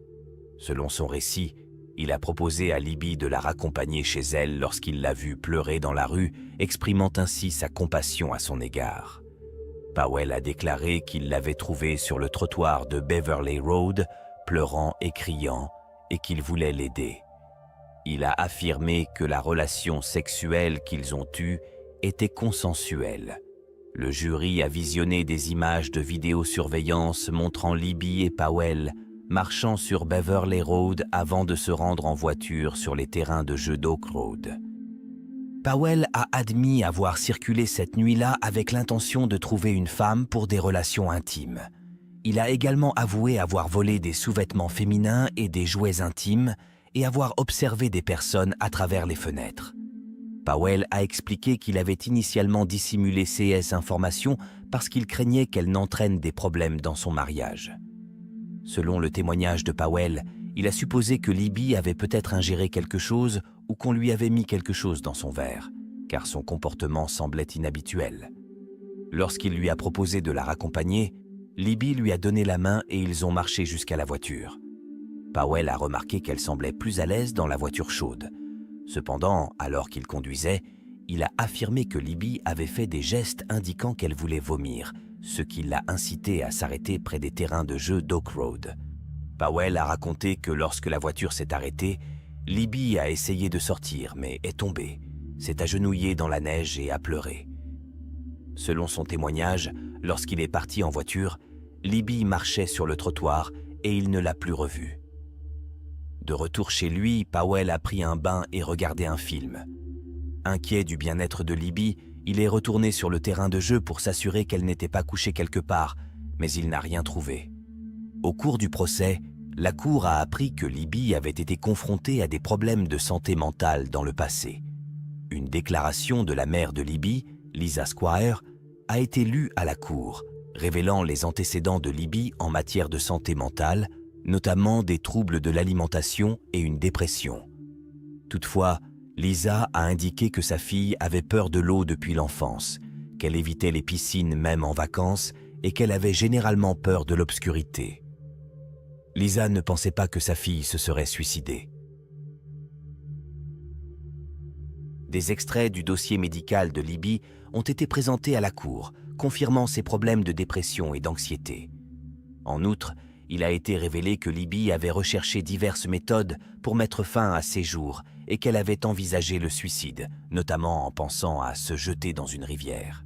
Même l'équipe juridique de Powell a qualifié son comportement passé de tellement grossier et extrêmement effrayant. Cependant, la défense a fait valoir qu'il n'y avait aucune preuve d'une quelconque attaque violente contre Libby. L'avocat de Powell a soutenu que ce dernier avait profité de Libby et l'avait trompé, mais qu'il n'avait pas commis de viol ou de meurtre. La défense a évoqué la possibilité que Libby se soit suicidée en tombant dans la rivière. Dans son réquisitoire, l'avocat a invité le jury à se demander si les mensonges de Powell pouvaient avoir une explication innocente en déclarant « Parfois, ceux qui ne sont pas coupables mentent ». Il a reconnu que Powell n'aurait pas dû laisser Libby seule cette nuit-là, compte tenu de son état, mais il a suggéré que Powell avait peut-être menti sur sa rencontre avec elle pour protéger sa famille. La plaidoirie de l'avocat visait à mettre en doute les arguments de l'accusation en soulignant l'absence de preuves concluantes liant Powell au crime présumé. Le jury a été invité à délibérer et n'est pas parvenu à une décision unanime. La juge, Madame Lambert, a donc déclaré au jury composé de 7 femmes et de 5 hommes qu'elle accepterait des verdicts majoritaires de 10 à 2 ou 11 contre 1. Le jury a déclaré Powell coupable de viol à l'unanimité et coupable de meurtre par un verdict majoritaire de 11 contre 1. Après la condamnation, la mère de Libby, Lisa Squire, a déclaré « Il n'y a pas de mots pour expliquer la torture que représente le fait de vivre sans ma Libby. Non seulement j'ai perdu mon premier enfant avec lequel j'avais un lien extraordinaire, mais j'ai aussi perdu la possibilité d'être la grand-mère de ses enfants. Savoir qu'au cours de sa dernière heure de vie, Libby avait besoin de moi mais que je n'étais pas là pour elle me hantera jusqu'à la fin de mes jours. À cause de ce qui est arrivé cette nuit-là à Libby, je vis désormais dans 2 mondes. Un monde où je suis mère, épouse et employée, et un monde sombre et solitaire. Dans ce monde, j'aspire à mourir pour pouvoir être avec ma fille une dernière fois. » Le tribunal a également reçu le témoignage de Russ, le père de Libby, qui a fait part de sa difficulté à voir les photos de Libby après sa mort. Au cours du prononcé de la peine, le juge s'est adressé à Powell, soulignant qu'avant le meurtre de Libby, ses actes criminels s'étaient multipliés avec une audace croissante et la certitude qu'ils ne seraient pas appréhendés. Le juge a noté que Powell fixait ostensiblement les femmes, même après avoir été remarqué par elles. Le juge a exprimé sa certitude que l'intention de Powell était de cacher le corps de Libby, en souhaitant qu'il soit emporté en mer et qu'il ne soit jamais découvert. Powell a été condamné à une peine minimale de 27 ans pour meurtre et à une peine concurrente de 18 ans pour viol. Le 16 décembre 2004, un jeudi, Bobby Jo Stinnett, une jeune femme de 23 ans enceinte de 8 mois de son premier enfant, attendait avec impatience l'arrivée de sa petite fille. Elle est née le 4 décembre 1981 et a obtenu son diplôme au lycée Nodaway Holt de Graham, dans le Missouri, en 2000. Bobby, qui réside à Skidmore, dans le Missouri, aux côtés de son mari Zeb Stinnett, est une personne connue et aimable dans cette petite ville agricole. Sa passion pour les animaux, en particulier les chiens et les chevaux, était évidente, et elle dirigeait une entreprise d'élevage de chiens, Happy Haven Farms, à partir de son domicile. Spécialisée dans l'élevage de rats terriers, Bobby participait activement à des expositions canines et prenait part à des discussions au sein de la communauté des éleveurs de chiens en ligne. Le 15 décembre 2004, elle a reçu un message instantané de Darlene Fisher, une femme de Fairfax, dans le Missouri, qu'elle connaissait grâce à leurs échanges sur le forum Ratter Chatter. Au cours des semaines précédentes, Bobby et Darlene avaient échangé des messages, se rapprochant non seulement de leur amour commun pour les rats terriers, mais aussi de leurs expériences mutuelles de la grossesse. Darlene a informé Bobby de son intérêt pour l'achat d'un de ses chiots, ce qui a conduit à un accord pour une rencontre le lendemain. Bobby a prévu de rencontrer Darlene et a informé sa mère, Becky Harper, qu'elle viendrait la chercher à son travail à 3h30. Le 16 décembre, jour prévu, Becky appelle Bobby à 2h30 pour confirmer qu'elle passera la prendre au travail et Bobby la rassure. Cependant, à 3h30, lorsque Becky termine son travail, Bobby est introuvable. Becky tente d'appeler Bobby, mais sans succès, ce qui l'incite à se rendre à pied au domicile de Bobby, situé à 2 pâtés de maison de son lieu de travail. En arrivant à la maison, Becky remarque que la porte d'entrée est ouverte. Elle entre et appelle Bobby sans obtenir de réponse. En entrant dans la salle à manger, elle découvre une scène horrible. Sa fille gît sur le sol dans une mare de sang. Bouleversée, Becky compose immédiatement le 911, décrivant d'urgence la situation, précisant que sa fille est enceinte de 8 mois et qu'il semble que l'estomac de Bobby ait subi une grave blessure. À l'arrivée de la police, il s'est avéré que l'enfant à naître de Bobby avait été enlevé de force de son ventre et qu'on ignorait où il se trouvait et s'il avait survécu. La localisation de l'auteur de l'enlèvement est devenue une priorité urgente, car il était possible que le bébé soit encore en vie. Malheureusement, Bobby n'a pas survécu à cette attaque brutale. Becky et le mari de Bobby ont tous deux informé la police que Bobby devait rencontrer une femme nommée Darlene, qui souhaitait acheter un chiot. En outre, ils n'avaient pas connaissance d'autres visiteurs attendus ce jour-là. Grâce à une enquête rapide, la police a retrouvé la trace de Darlene par le biais de messages textuels et d'informations IP provenant de l'ordinateur utilisé pour la communication. Il s'est avéré que la femme qui se faisait passer pour Darlene ne s'appelait pas Darlene et ne résidait pas à Fairfax. Sa véritable identité était Lisa Montgomery, résidant à Melverne. Lisa avait quitté Melverne en voiture pour se rendre à Skidmore le 16 décembre et était arrivée chez Bobby vers 12h30.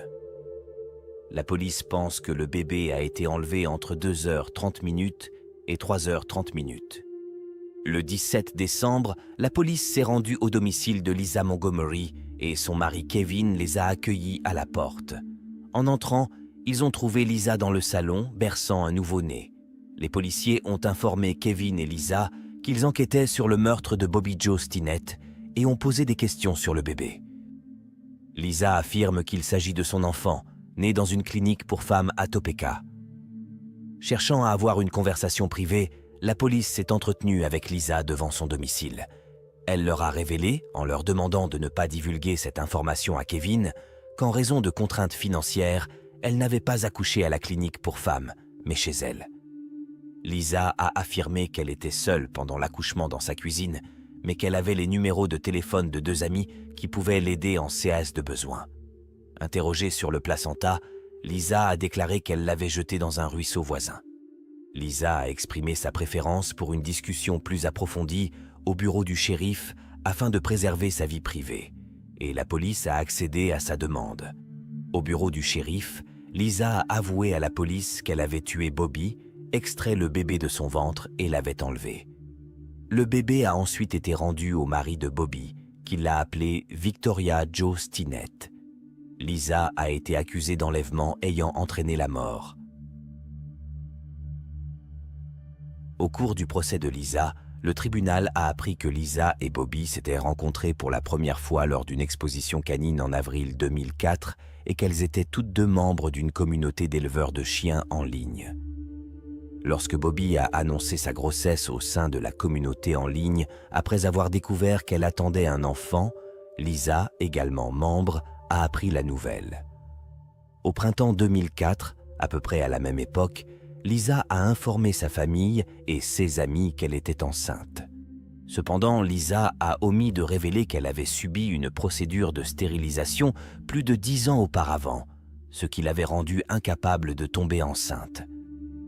Au cours des 8 mois qui ont suivi, Lisa s'est livrée à une supercherie élaborée, prétendant être enceinte. Elle est allée jusqu'à porter des vêtements de grossesse et a acheté des articles liés à la naissance. Malgré sa stérilisation, Lisa a réussi à convaincre son mari Kevin et ses enfants qu'elle était réellement enceinte. En revanche, son premier mari et sa femme, qui étaient au courant de la stérilisation de Lisa, l'ont accusée de malhonnêteté. En réponse, Lisa a insisté sur le fait qu'elle leur prouverait qu'ils avaient tort. La procédure judiciaire a révélé que le 16 décembre, lorsque Lisa est arrivée au domicile de Bobby, elle portait un couteau de cuisine aiguisé et avait une cordelette blanche dans la poche de sa veste. Lorsque Bobby a ouvert la porte, Lisa a demandé à voir les chiots qu'elle avait l'intention d'acheter. Bobby est allé chercher les chiots et les a amenés à l'extérieur pour que Lisa puisse interagir avec eux. Peu après, lorsque Becky a appelé Bobby pour qu'il vienne la chercher, Lisa l'a attaqué. À l'aide de la corde qu'elle avait apportée, Lisa a étranglé Bobby jusqu'à ce qu'elle perde connaissance. Lorsque Bobby a repris conscience et résisté, Lisa a resserré le cordon, ce qui a entraîné la mort de Bobby. Lisa a ensuite entaillé l'abdomen de Bobby avec le couteau de cuisine, réussissant à extraire le bébé. Après avoir coupé le cordon ombilical, Lisa a quitté les lieux. Fait remarquable, le bébé est resté indemne. Pendant son voyage, Lisa a pris des mesures pour assurer le bien-être du bébé, en clampant le cordon ombilical et en éliminant le mucus de la bouche de l'enfant. Lisa avait préparé un siège auto pour le bébé dans son véhicule. Après avoir atteint un parking près d'une clinique pour femmes à Topeka, Kansas, Lisa a contacté son mari Kevin, l'informant qu'elle avait accouché. Kevin l'a rejointe sur le parking et ils ont appelé le bébé Abigail. Le lendemain, ils sont sortis prendre le petit déjeuner, présentant fièrement leur nouveau bébé, Abigail, aux autres. L'accusation a soutenu que la mort tragique de Bobby et l'enlèvement du bébé étaient le résultat d'un plan calculé et de sang-froid mis au point par Lisa pour préserver le mensonge qu'elle avait présenté à ses amis et à sa famille. Selon l'accusation, Lisa craignait que son premier mari, Carl Bowman, ne révèle son mensonge au cours de la bataille pour la garde de l'enfant. Craignant que cette révélation ne nuise à sa position dans la procédure judiciaire, Lisa s'est sentie obligée d'acquérir un bébé pour convaincre les autres de la véracité de sa grossesse. L'accusation a soutenu que Lisa avait délibérément trompé sa famille et ses amis au sujet de sa grossesse et qu'elle avait méticuleusement planifié l'enlèvement d'un bébé pour perpétuer l'illusion. Ils ont affirmé que le plan de Lisa avait été méthodiquement calculé et exécuté avec précision. Pour dissimuler son identité, Lisa a contacté Bobby en utilisant un faux nom afin de s'assurer que le crime ne puisse pas remonter jusqu'à elle. Parallèlement, elle a continué à informer toutes les personnes qu'elle connaissait qu'elle était enceinte. Lisa est allée jusqu'à acheter un kit d'accouchement à domicile et à faire des recherches en ligne sur la manière de pratiquer une césarienne. Le shérif Strong, qui a joué un rôle dans l'affaire, a fait remarquer que le crime avait été minutieusement planifié et que Lisa avait persisté à mentir jusqu'à ce qu'elle soit acculée. À un moment donné, Lisa a même tenté d'impliquer son propre frère, affirmant qu'il était avec elle lors de l'enlèvement du bébé. Cependant, l'alibi vérifié de ce dernier a confirmé qu'il s'agissait encore d'un mensonge. L'accusation a affirmé que Lisa était impliquée dans un conflit de garde avec son premier mari qui, lorsqu'il a appris qu'elle avait informé son second mari, Kevin, de sa grossesse, a douté de la véracité de ses dires. Conscient de l'incapacité de Lisa à concevoir, il a envoyé des courriels exprimant son intention de révéler le prétendu mensonge à Kevin, et de l'exploiter au cours de la procédure de garde. En réponse, Lisa, déterminée à prouver qu'il avait tort, s'est engagée dans une série d'actions qui ont abouti aux événements tragiques. Moins d'une semaine avant la mort de Bobby, le 10 décembre, le premier mari de Lisa a officiellement déposé une requête demandant un changement de garde pour les 2 enfants mineurs résidant avec Lisa. Pour étayer sa demande, l'accusation a présenté le docteur Dietz comme témoin expert. Cette démarche a été motivée par la notification préalable par la défense de son intention d'invoquer l'aliénation mentale, en affirmant que Lisa était atteinte de pseudoschiésis. Au cours du procès, le docteur Dietz a témoigné en faisant la distinction entre 2 phénomènes communément appelés pseudoschiésis. Dans le premier séas, une femme croit sincèrement qu'elle est enceinte. En règle générale, cette croyance cesse lorsqu'on lui présente des preuves concrètes démontrant qu'elle n'est pas enceinte. Les personnes souffrant de cette forme de pseudoschiésis ne sont pas considérées comme des malades mentaux et n'ont pas d'idées délirantes. La deuxième forme de pseudoschiésis, décrite par le docteur Dietz, est associée à la maladie mentale, principalement la schizophrénie. Dans ce cas, les individus sont aux prises avec des délires, en particulier celui d'être enceinte. La caractéristique distinctive de cette forme de délire est la présence d'une conviction fermement ancrée. Contrairement au premier exemple, les personnes atteintes de ce type de pseudoschiésis n'acceptent pas les preuves qui contredisent leurs croyances, même lorsqu'on les leur présente. Elles maintiennent une croyance inébranlable et inébranlable dans leur grossesse, ce qui indique l'influence d'une maladie mentale. Le docteur Dietz, dans son avis d'expert, a conclu que Lisa ne souffrait pas de pseudoschiésis au moment de la mort de Bobby. Il est parvenu à cette conclusion en estimant que Lisa ne croyait pas sincèrement qu'elle était enceinte. Devant le tribunal, le docteur Dietz a expliqué son raisonnement en soulignant plusieurs facteurs clés. Tout d'abord, le docteur Dietz a noté que Lisa savait parfaitement qu'elle avait subi une stérilisation permanente, ce qui ne laissait aucun doute sur ses capacités de reproduction. Lors de ses précédentes grossesses, Lisa a toujours eu recours à des soins médicaux et prénataux, ce qui n'a pas été le sien pendant la période en question. Comme preuve supplémentaire, le docteur Dietz a fait référence à une demande d'assurance remplie par Lisa en septembre 2004, où elle a explicitement indiqué qu'elle n'était pas enceinte. En outre, le docteur Dietz a souligné que le comportement de Lisa n'était pas compatible avec une pensée délirante. Il a expliqué que dans les CA de délire de grossesse, les personnes adhèrent constamment au même récit et le divulguent volontiers, restant insensibles à la persuasion ou aux preuves contradictoires. Cependant, Lisa ne présentait pas ces caractéristiques, ce qui a conduit le docteur Dietz à rejeter l'idée qu'elle souffrait d'un délire de grossesse. Le CA de Lisa a été marqué par des récits incohérents et contradictoires concernant des détails cruciaux. En particulier, ces récits variaient en ceux qui concernent le sexe du fœtus, la question de savoir si elle attendait des jumeaux ou un seul fœtus, et la méthode par laquelle elle avait l'intention d'accoucher. Ces divergences étaient évidentes en fonction du public auquel elle s'adressait, ce qui suggère un manque de cohérence et de fiabilité dans ses déclarations. En outre, Lisa a donné des versions contradictoires du lieu où elle prétendait avoir accouché. Elle a d'abord affirmé que l'accouchement avait eu lieu dans une clinique pour femmes, avant de changer d'avis et de déclarer qu'il avait eu lieu à la maison. Confrontée à la présence présumée de son frère dans la maison de Bobby lors de l'incident, Lisa, après avoir réalisé l'incohérence, a affirmé qu'elle souffrait d'amnésie avant et pendant le meurtre de Bobby. Le docteur Dietz a conclu que Lisa avait fait un malentendu lors de la grossesse de 2004. Le tribunal a appris que ce n'était pas la première grossesse que Lisa avait simulée. Dans les années qui ont suivi sa stérilisation, Lisa a affirmé avoir vécu plusieurs grossesses, chacune avec son lot de complications. L'histoire des grossesses simulées de Lisa remonte à 1994. En 2000, avant d'épouser Kevin, elle l'a informé d'une grossesse et a exprimé le désir d'avorter. Kevin lui a donné $40, mais il n'y a pas eu d'autres discussions ou preuves de grossesse. En 2002, Lisa a de nouveau affirmé qu'elle était enceinte, informant Kevin de ses supposés rendez-vous chez le médecin, mais lui refusant la possibilité de l'accompagner. Cependant, son médecin a déclaré qu'il n'avait traité Lisa que pour des problèmes sans rapport avec sa grossesse, tels que des douleurs à la cheville et un rhume, et qu'il ne lui avait pas prodigué de soins prénataux.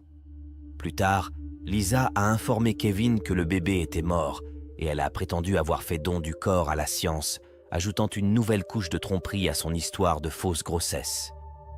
La défense a axé ses plaidoiries sur l'exception d'aliénation mentale et avait l'intention de faire témoigner des experts sur la maladie mentale ou la déficience de Lisa.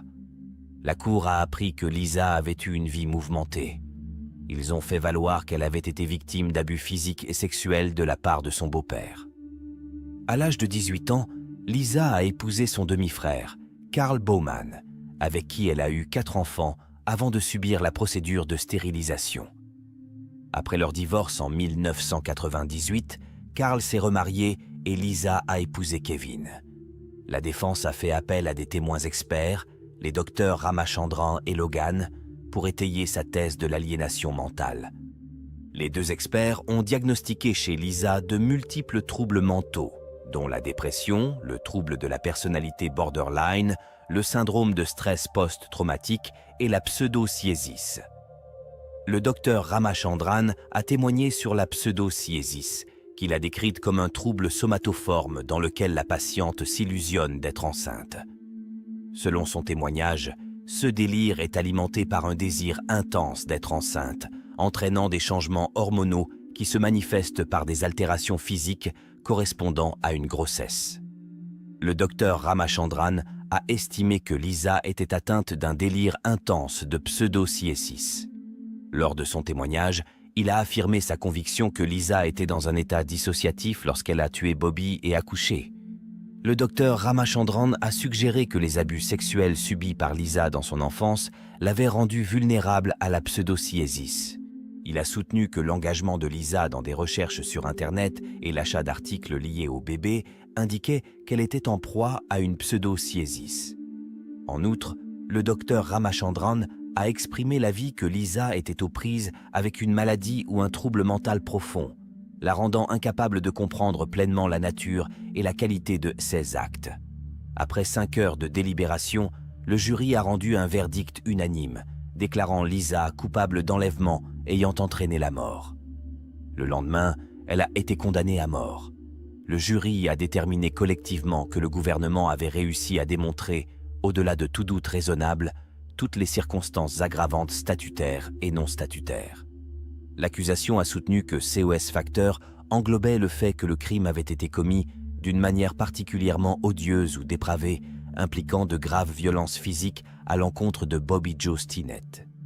Le jury s'est rallié à cet argument, ce qui a conduit à la condamnation à mort de Lisa par injection létale de pentobarbital à la prison de Terre Haute dans l'Indiana.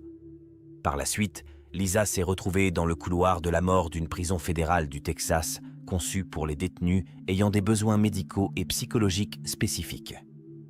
Tout au long de son incarcération, elle a reçu des soins psychiatriques. Lisa a fait appel à une nouvelle équipe de défense pour tenter de faire commuer sa peine de mort en prison à vie. L'argument principal de l'équipe de défense est que, compte tenu des mauvais traitements que Lisa a subis dans son passé, l'imposition de la peine de mort est injuste.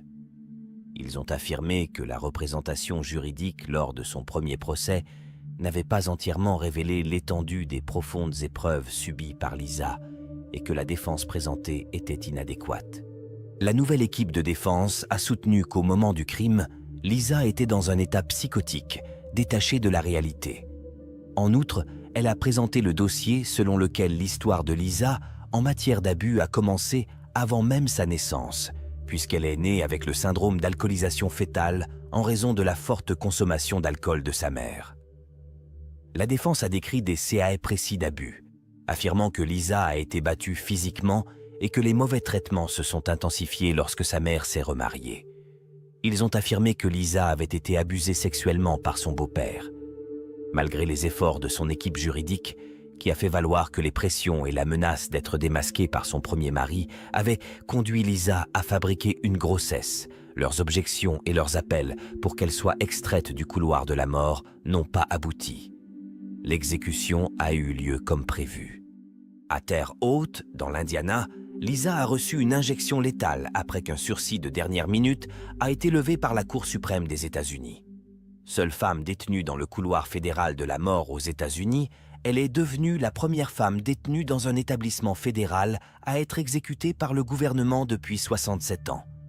Avant son exécution, lorsqu'on lui a demandé si elle souhaitait faire une déclaration, Lisa a refusé. Elle a été officiellement déclarée morte à 1h31 du matin, le 13 janvier 2021.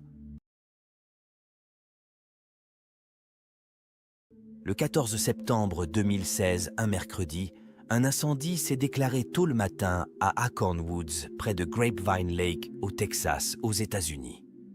Les pompiers ont réussi à éteindre le feu et, au cours de leur enquête, sont tombés sur ce qui semblait être une pataugeoire d'enfant fondu contenant un corps carbonisé. Le sexe de la personne n'a pas pu être déterminé à ce stade. Une analyse ultérieure des empreintes digitales a révélé que la personne décédée était Jackie Vandagriff, une esthéticienne diplômée de 24 ans qui étudiait la nutrition à la Texas Women's University de Denton. Comme elle n'avait pas été portée disparue, les forces de l'ordre en ont déduit qu'elle avait probablement trouvé la mort peu de temps après avoir été aperçue pour la dernière fois. Il a été établi que Jackie avait été vue pour la dernière fois dans la nuit du 13 septembre, juste une nuit avant la découverte de son corps carbonisé. Ce soir-là, elle s'était rendue dans 2 bars de Denton, le Fry Street Public House et le Shots and Crafts. En plus d'avoir été incendiée, Jackie avait subi d'horribles mutilations. Elle avait été démembrée. Il était urgent d'appréhender l'auteur d'une telle brutalité. À la suite de nombreuses informations concernant un homme observé près de l'incendie, les forces de l'ordre ont obtenu des images de Jackie dans la nuit du 13 septembre. Ces images la montrent en train d'interagir avec un homme. Une enquête plus approfondie a révélé que cet homme avait donné sa carte de visite à l'une des femmes présentes au bar ce soir-là, prétendant être un instructeur de fitness et proposant ses services en tant qu'entraîneur personnel. Son nom a été identifié comme étant Charles Bryant. La police a déterminé que Jackie et Charles s'étaient rencontrés par hasard dans la nuit du 13 septembre. Au départ, Jackie s'était rendue au bar dans l'intention d'explorer les possibilités d'emploi et avait initialement prévu de rencontrer quelqu'un sur Tinder. Ce soir-là, mais elle a changé ses plans. Pendant qu'elle était au bar, elle a engagé la conversation avec le barman et Charles, un individu de 31 ans. Par la suite, ils ont rejoint un groupe de femmes et ont passé du temps ensemble. Selon les amis de Jackie, elle était sociable et interagissait fréquemment avec les personnes qu'elle rencontrait au cours d'une soirée. Charles se trouvait au Fry Street Public House depuis environ 19 heures ce soir-là. Alors qu'il avait été avec des amis plus tôt, il était seul au bar lorsque Jackie est arrivée vers 8 heures. Elle s'est renseignée sur les possibilités d'emploi auprès du barman et s'est attardée un moment, conversant à la fois avec le barman et Charles. Les images obtenues par la police à l'intérieur du bar suggèrent que Jackie s'amusait. Fait remarquable, 45 minutes seulement après son arrivée, elle a tweeté « Je suis contente d'avoir décidé de quitter Tinder et d'être allée dans un bar. » Le trio, Jackie, le barman et Charles, a quitté le premier bar à 9 heures pour se rendre dans un autre établissement situé à proximité. C'est dans ce bar qu'ils ont rencontré un groupe de femmes et y ont passé environ 45 minutes. Lorsque le mauvais temps, marqué par une forte pluie, s'est installé, les clients ont commencé à rentrer chez eux. Les images montrent Jackie quittant le bar avec Charles et s'arrêtant ensuite dans une supérette. C'est la dernière fois que Jackie a été vue en vie. À l'insu de Jackie lors de cette nuit fatidique, Charles Bryant avait un passé troublant. Dans les semaines qui ont précédé leur rencontre, Charles a été arrêté 3 fois. La seule raison de sa présence dans la région de Denton était Kathleen Matisse, son ex-petite amie. Bien que résidant à Haslett, à une vingtaine de kilomètres de là, l'ex de Charles, Kathleen, s'était récemment installée à Denton pour étudier à l'Université du Texas du Nord et résidait sur le campus. Kathleen avait intenté une action en justice en déposant une ordonnance restrictive à son encontre. Ayant qualifié leur relation de toxique en raison du comportement manipulateur et du narcissisme de Charles, Kathleen a mis fin à leur relation tumultueuse en août 2016, quelques mois seulement avant les événements tragiques. Même après que Kathleen a mis fin à leur relation et s'est installée à Denton, Charles a continué à perturber sa vie. La police l'a rencontré sur le campus, ce qui a entraîné une interdiction d'accès. Inébranlable, il a continué à essayer de communiquer avec Kathleen. Le 31 août, il s'est présenté au restaurant où elle travaillait. Malgré l'interdiction du campus, il s'est présenté à la porte de Kathleen le 6 septembre. Craignant pour sa sécurité, Kathleen n'a pas répondu et a rapidement contacté la police. Charles a laissé des fleurs et une lettre sur le pas de sa porte, ce qui a incité les forces de l'ordre à l'appréhender pour violation de domicile. Peu après son arrestation, Charles a déposé une caution, ce qui lui a permis d'être libéré. Presque immédiatement, il a contacté Kathleen par le biais d'une nouvelle adresse électronique, déclarant « Me voilà le cœur brisé et avec un casier judiciaire pour avoir apporté des fleurs à la fille que j'aime. » En réponse à ces événements alarmants, Kathleen a obtenu une ordonnance de protection d'urgence pour se protéger de tout harcèlement supplémentaire et de tout préjudice potentiel. Malgré des arrestations antérieures pour harcèlement, Charles a persisté à essayer de contacter Kathleen. Après une nouvelle arrestation pour harcèlement, il a été libéré sous caution 2 jours plus tard. Le 13 septembre, une semaine après sa dernière libération, Charles est retourné à Denton, se rendant notamment au Fry Street Public House, un lieu fréquenté par Kathleen. Bien que les forces de l'ordre soient au courant de l'histoire trouble entre Charles et Kathleen, il n'y a pas suffisamment de preuves pour le relier au meurtre de Jackie. Bien qu'il ait été établi qu'il était avec Jackie la nuit de sa mort, des preuves supplémentaires étaient nécessaires. L'occasion de l'interroger s'est présentée peu après la découverte du corps de Jackie, lorsque Charles a de nouveau violé l'ordonnance de restriction en essayant de contacter Kathleen. Il a été interrogé le 18 septembre 2016 au sujet de la mort de Jackie. À ce stade, la police avait recueilli des images de surveillance, interrogé des personnes présentes dans les bars et suivi les déplacements de Charles. Leur enquête a révélé qu'au petit matin du 14 septembre, à 4h41, Charles s'était rendu chez Walmart et avait acheté une pelle. En outre, la disparition d'une pataugeoire dans son jardin a été constatée, ce qui a ajouté un élément inquiétant à l'enquête en cours. Lorsque la police a interrogé Charles, celui-ci a d'abord prétendu n'avoir vu Jackie qu'au bar. Cependant, au fur et à mesure que l'inspecteur présentait un aperçu complet et chronologique des preuves, il est devenu évident que Charles était conscient qu'il ne pouvait pas nier avoir été avec Jackie cette nuit-là. Il a fini par avouer que Jackie était morte accidentellement alors qu'ils étaient ensemble, au cours d'un rapport sexuel consensuel mais non conventionnel. Charles a raconté à l'inspecteur qu'après avoir quitté le bar ensemble, Jackie lui a demandé d'utiliser un collier de serrage pour l'étrangler dans sa voiture. Malgré la présence d'une fermeture éclair dans son véhicule, la police a douté de son récit, ce qui a conduit à l'inculper de meurtre et de falsification ou fabrication de preuves matérielles. L'accusation a affirmé que Charles et Jackie s'étaient rencontrés ce soir-là, qu'ils étaient allés dans un second bar et qu'ils étaient rentrés chez lui. Au cours du procès, le jury a appris du médecin légiste que les tests effectués sur les restes de Jackie n'avaient révélé aucun signe d'agression sexuelle. L'accusation a soutenu que la mort de Jackie n'était pas le résultat d'une relation sexuelle, mais plutôt d'une agression brutale, impliquant une strangulation à l'aide d'une fermeture éclair, suivie d'un démembrement à l'aide d'un couteau, puis d'une incinération. Selon le récit de l'accusation présenté au jury, les preuves établiraient que Charles et Jackie se sont rencontrés le 13 septembre dans un bar et qu'ils sont partis ensemble sans que personne d'autre ne les accompagne dans sa voiture. L'accusation a souligné que divers éléments de preuve, notamment des objets découverts et des analyses ADN, confirmeraient la présence de Jackie dans la résidence de Charles.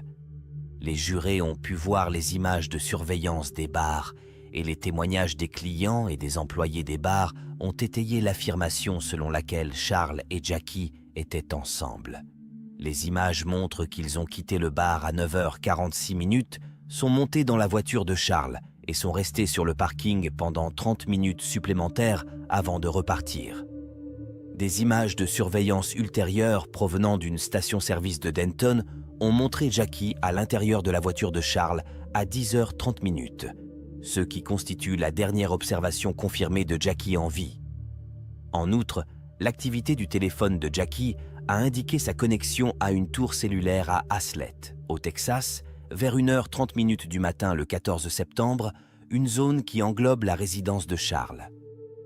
Le jury a été informé que Jackie avait un sac de la Texas Women's University au bar et qu'un sac TWU correspondant a été découvert au domicile de Charles.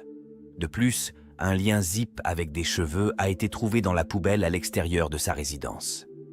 Dans le jardin de Charles, il y avait une pataugeoire bleue ressemblant à celle qui a été retrouvée brûlée. À côté de la pataugeoire, un espace circulaire dénudé laissait supposer la présence d'une autre pataugeoire. Au domicile de Charles, la police a découvert un couteau qu'elle pense avoir été utilisé pour poignarder et démembrer Jackie, ainsi qu'un pistolet paralysant dans sa voiture. Ces deux objets ont été officiellement retenus comme éléments de preuve. Au cours de la procédure judiciaire, le médecin légiste a déclaré que la cause du décès de Jackie était la violence-homicide. Il a souligné qu'il n'y avait pas de traces de suie dans ses voies respiratoires, ce qui indique qu'elle était décédée avant que son corps ne soit incendié. Le médecin légiste a également déclaré que Jackie présentait des fractures de l'os hyoïde, résultant de l'application d'une force sur la partie supérieure du cou. Un anthropologue médico-légal a informé la cour que l'os hyoïde est un os en forme de U situé au fond de la gorge, qui sert de point d'ancrage à la langue. Jackie présentait une fracture de l'os hyoïde et des côtes fracturées, comme en a témoigné l'anthropologue médico-légal. Il a été établi que ces OS blessures étaient périmortem, c'est-à-dire qu'elles s'étaient produites au moment de la mort et qu'elles n'étaient pas associées à une décapitation ou à un démembrement.